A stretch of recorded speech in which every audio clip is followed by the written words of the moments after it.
ఈరోజు మన దగ్గర ఒక క్లయింట్ ఉన్నాడు. ఇతను చాలా రోజుల నుంచి బట్టతల సమస్యతో బాధపడుతున్నాడు. ఇలా చాలామందికి ఇదే సమస్య ఎక్కువగా ఉంటుంది. ఈ ప్లేస్ వరకు పలచబడడం అనేది చాలామందికి సమస్య ఇలానే ఉంటుంది. ఇలా ఉన్న వాళ్ళకి ఏ టైప్ ఆఫ్ మెథడ్ సెట్ అవుతుంది? ఇంకొకటి ఇక్కడ సైడ్ హెయిర్ అనేది కొంచెం మందంగా ఉండాలి. ఇలా హెయిర్ పొజిషన్ ఉన్న వాళ్ళకి ఎలాంటి మెథడ్ సూట్ అవుతుంది?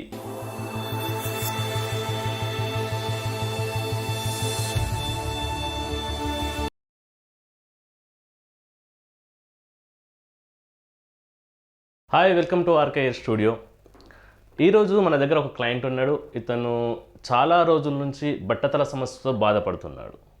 అయితే మన వీడియోస్ యూట్యూబ్లో మన వీడియోస్ చూసి మనకు కాల్ చేయడం జరిగింది. కాల్ చేసి మన దగ్గరికి రావడం జరిగింది.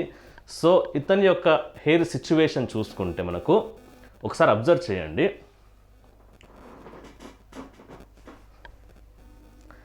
ఈ ప్లేస్ మొత్తం పలచబడింది.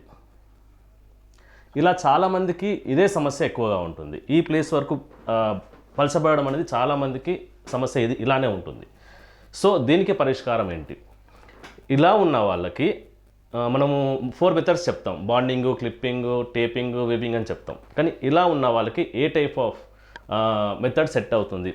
మనకు చాలామంది క్లయింట్స్ ఫోన్ చేస్తుంటారు. మనకు ఈ మెథడ్స్ ఉన్నాయని తెలుసు, కానీ ఒక క్లయింట్కి ఇలా మెథడ్స్ నేను చెప్పినప్పుడు మరి నాకు ఏది సెట్ అవుతుంది, నా హెయిర్కి ఏది సెట్ అవుతుంది అనేది క్వశ్చన్ అడగడం జరిగింది. సో ఎలా హెయిర్ ఉన్న వాళ్ళకి ఎలాంటి సెట్ అవుతుంది అనేది మనం ఈరోజు క్లియర్గా తెలుసుకుందాము. బాండింగ్ మెథడ్ అనేది ప్రతి ఒక్కరికి సెట్ అవుతుంది.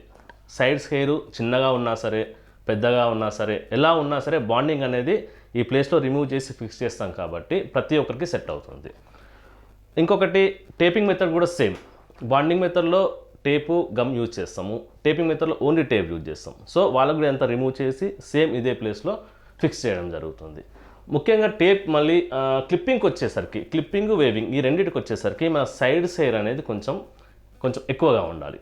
ఇంకొకటి ఇక్కడ సైడ్స్ హెయిర్ అనేది కొంచెం మందంగా ఉండాలి, థిక్గా ఉండాలి. థిక్గా ఉండడం వల్ల ఏంటంటే మనం క్లిప్స్ ఫిక్స్ చేసినప్పుడు అయినా సరే, క్లిప్పింగ్ సిస్టంలో క్లిప్స్ ఫిక్స్ చేసినప్పుడు, వేవింగ్ సిస్టంలో ఈ మొత్తం అల్లేటప్పుడు మనకు ఈ హెయిర్ సపోర్ట్ ఉంటేనే ఆ 2 మెథడ్స్ యూజ్ చేయడం జరుగుతుంది.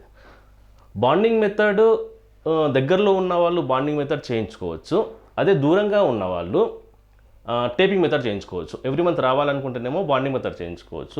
ఎవ్రీ మంత్ నేను రాలేను, నేను ఇంటి దగ్గర సర్వీస్ చేసుకుంటా అనే వాళ్ళు టేపింగ్ మెథడ్ తీసుకోవచ్చు. ఇప్పుడు ఈ క్లయింట్ విషయానికి వస్తే ఈ పొజిషన్ ఉన్న ఇలా హెయిర్ పొజిషన్ ఉన్న వాళ్ళకి ఎలాంటి మెథడ్ సూట్ అవుతుంది అనేది ఈరోజు మన కాన్సెప్టు. సో ఒకసారి అబ్జర్వ్ చేయండి. సైడ్స్ కొంచెం షార్ట్గా ఉన్నాయి. ఓకే, సైడ్స్ కొంచెం షార్ట్గా ఉన్నాయి. ఓకే, థిక్నెస్ బాగానే ఉంది. ఇతనికి మనము బాండింగ్ చేయించుకోవచ్చు, టేపింగ్ చేయించుకోవచ్చు, క్లిప్పింగ్ చేయించుకోవచ్చు. వీవింగ్ ఒక్కటి రాదు. వీవింగ్ ఎందుకు రాదు అంటే ఈ సైడ్స్ అనేవి షార్ట్ ఉన్నాయి. వీవింగ్లో హెయిర్ లెంత్ కొంచెం ఎక్కువగా ఉండాలి. ఎక్కువగా ఉంటేనే మనకు దాన్ని థ్రెడ్తోనే అల్లడం ఈజీగా ఉంటుంది.